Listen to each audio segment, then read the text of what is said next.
बिस्मिल्लाहिर्रहमानिर्रहीम। आज के इस वीडियो में हम बात करेंगे कि इंग्लिश लेक्चरशिप की प्रिपरेशन कैसे की जाती है और किस तरीके से बेहतरीन मेथड से हम जो है वो सही तरीके से प्रिपरेशन कर सकें। यह मेथड्स जो है वो कुछ सीनियर प्रोफेसर्स की सजेशन पे जो है वो मैं आपसे शेयर कर रहा हूँ, क्योंकि शेयरिंग करना बहुत लाजिम है। काफ़ी ऐसे कैंडिडेट्स हैं जो उनकी सही तरीके से उनको सही पता नहीं है कि किस तरीके से हम मेहनत करें, तो ऐसा ना हो कि उनका टाइम वेस्ट हो और वो एक गलत डायरेक्शन में पढ़ें।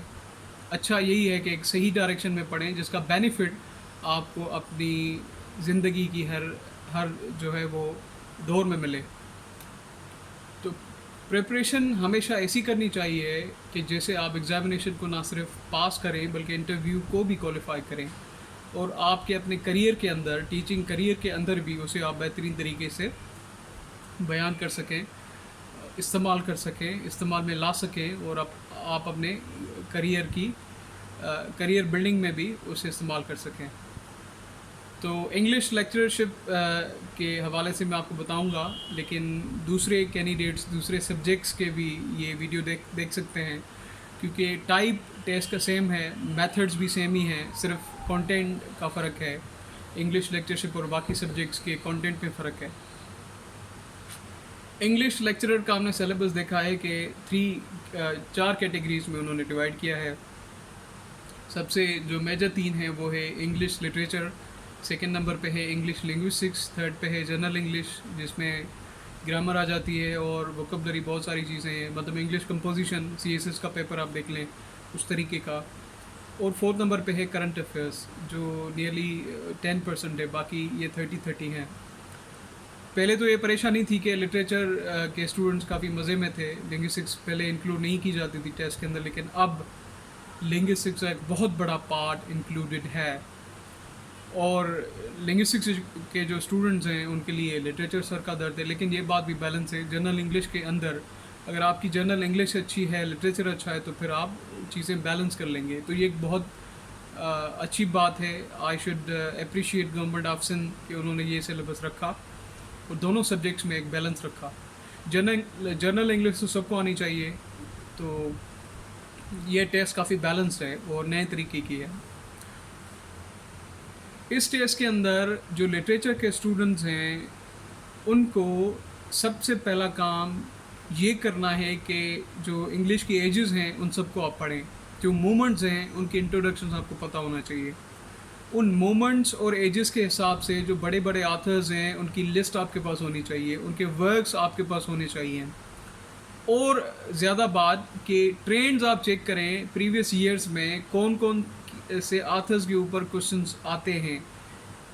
एक अहम आथर के ऊपर 2 से 3 क्वेश्चंस लिटरेचर के अंदर आ सकते हैं, क्योंकि गवर्नमेंट ऑफ सिंध का और पाकिस्तान की जो फेडरल पब्लिक सर्विस कमीशन है उसके अंदर जो लेक्चरशिप के पास पेपर्स आप चेक करेंगे तो वहाँ पे एक आथर के ऊपर 2 से 3 क्वेश्चन ज़रूर होते हैं। उनमें से एक एसेस्ट की कैटेगरी है, दूसरे एक ड्रामाटिस्ट की है, थर्ड नंबर पे पोइट की है, और फोर्थ नंबर पे नॉवलिस्ट की है। तो इन कैटेगरीज़ के ऊपर 2 से 3 सवाल आते हैं। तो बेहतर तरीका यही है कि आप एजेस को कवर करें, ऑथर्स को कवर करें, बायोग्राफीज आपको पता होनी चाहिए। अगर नेम भी आ गए आपको ऑथर्स के, उनके वर्क्स के, तो तब भी आपका 60% पेपर तो यहीं पे हो जाएगा। एमसीक्यूज़ अब जो है वो अलग टाइप के आते हैं, मतलब ऐसे नहीं आता कि डेट ऑफ बर्थ क्या है किसी ने मतलब कौन सा बुक लिखा, ये आ सकता है।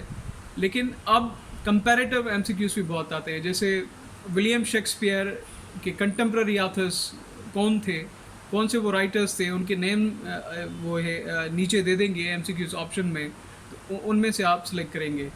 तो इसमें एलिमिनेशन मेथड यूज़ होता है। इस तरह के एमसीक्यूज़ में काफ़ी नेम्स जो है हमने सुने नहीं होते या फिर हमें आंसर का पता नहीं होता।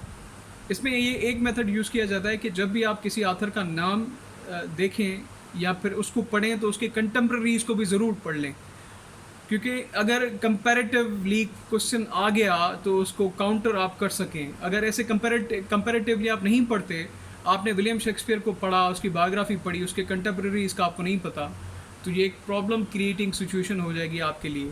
इसी तरीके से नॉवलिस्ट हैं, थॉमस हार्डी है, चार्ल्स डिकेंस है, उनके कंटेम्प्रेरीज आपको नहीं पता तो यहाँ पे भी प्रॉब्लम हो सकता है।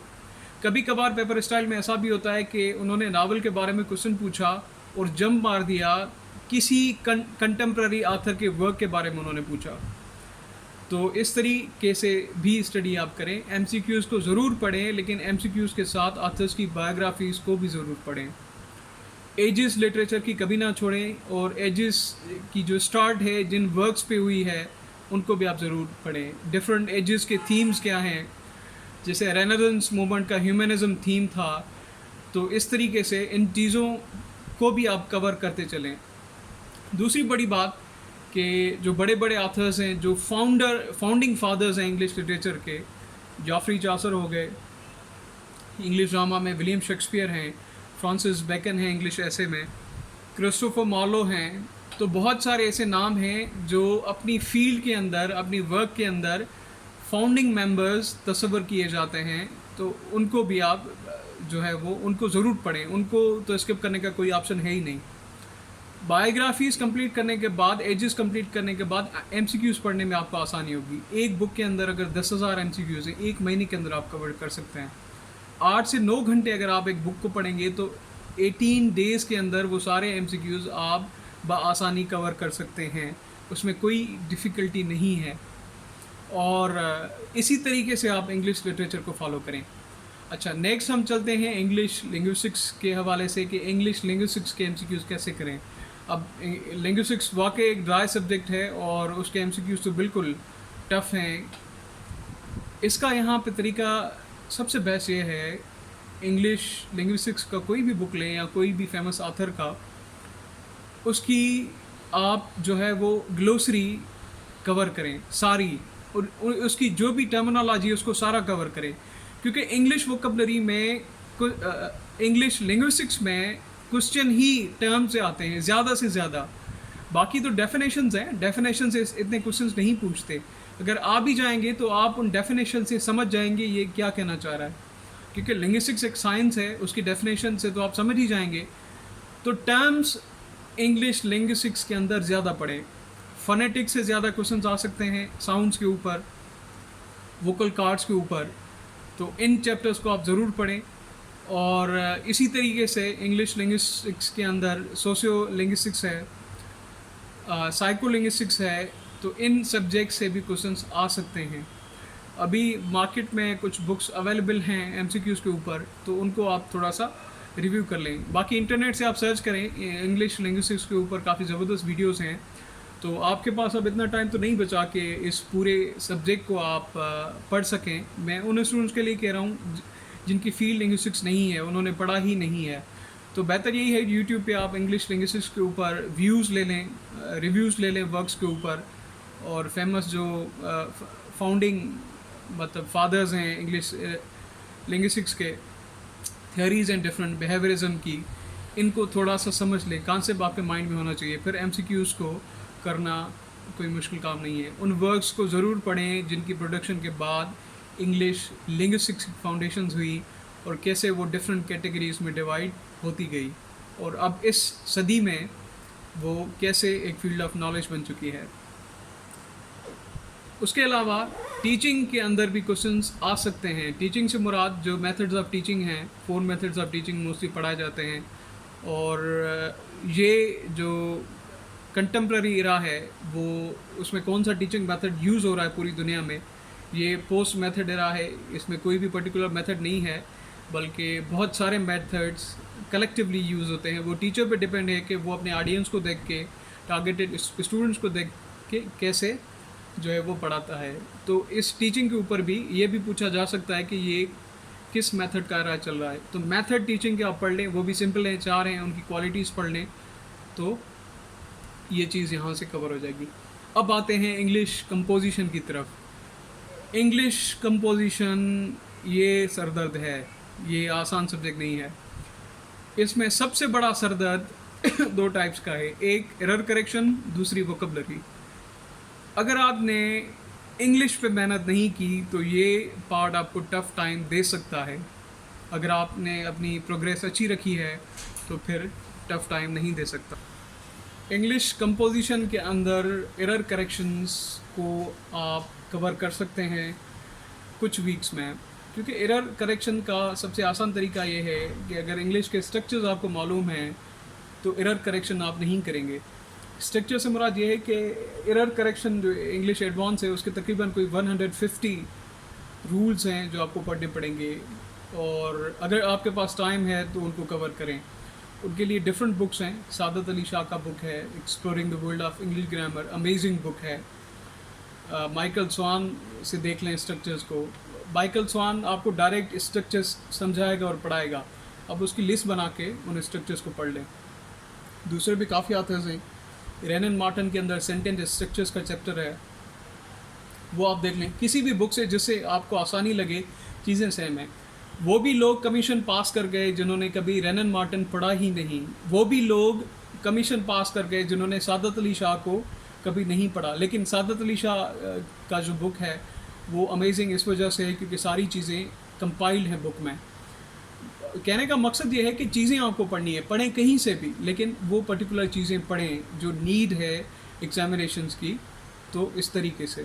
अच्छा, वोकैबुलरी कवर करने के लिए बहुत सारे ऑथर्स हैं, लेकिन बेस्ट तरीका ये है कि GRE वोकैबुलरी को आप पढ़ें। अगर इतना आपको टाइम नहीं मिल पाता तो चीज़ों को आप डिवाइड करें, क्योंकि ये सिलेबस बहुत बड़ा है और कमीशंस जल्दी अनाउंस हुई थी। मार्च में एग्जामिनेशंस होने थे लेकिन वो नहीं हो पाए कोरोना की वजह से। अब पॉसिबल है कि अगस्त या सितंबर में ये टेस्ट हो जाए, लेकिन कंफर्मेशन तो गवर्नमेंट देगी, फाइनल डिसीजन उनका है कि वो कैसे इन चीज़ों को देंगे। अच्छा, तो जनरल इंग्लिश के अंदर ये दो सरदर्द हैं, दो चीज़ें ख़ास करके जो कैंडिडेट्स को ज़्यादा तंग करेंगी। इसके अलावा जो जनरल इंग्लिश के अंदर चीज़ें आती हैं, अगर आप बहुत कम टाइम में चीज़ों पे कमांड हासिल करना चाहते हैं तो सिंपली आप पार्ट्स ऑफ स्पीच पे कमांड हासिल करें। जो एडवांस पार्ट्स ऑफ स्पीच है, वर्ड क्लासेस हैं, उनको डिटेल से पढ़ें, तो एरर करेक्शन का मसला तो आपका यहीं ख़त्म हो जाएगा। बाकी बची वोकैबुलरी को भी आप अच्छे तरीके से कवर कर लेंगे, नहीं भी किया तो बाकी स्कोर बैलेंस आप पीछे कर सकते हैं, तो इस तरीके से करें। ये सारी चीज़ें करने के बाद MCQs बुक को ज़रूर कवर करें, क्योंकि ये टेस्ट आपकी MCQs है, तो MCQs पढ़ना भी बहुत अहम है। लेकिन MCQs पढ़ने से पहले कम से कम ऑथर्स की बायोग्राफीज़ को ज़रूर कवर कीजिएगा। इसके अलावा आपको MCQs समझ नहीं आएंगे या फिर पेपर के अंदर काफ़ी MCQs आप मिस कर जाएंगे।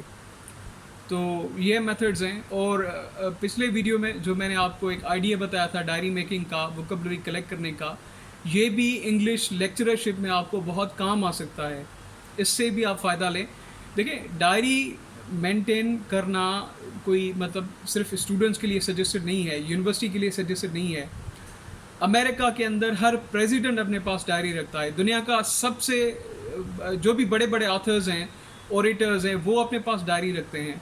सारे प्रोफेशनल्स अपने पास डायरी रखते हैं। उस डायरी का मकसद ये नहीं है कि उन्हें सिर्फ मीटिंग्स में जाना है, बातें नोट करनी है। उन्हें अपनी जो भी अपनी ज़िंदगी की मेहनत है वो उसको कलेक्ट करके अपनी डेवलपमेंट के ऊपर काम करने में लगा देते हैं। तभी वो उन डायरीज़ को लास्ट में बुक्स में कन्वर्ट करके फिर दुनिया को सर्व करते हैं।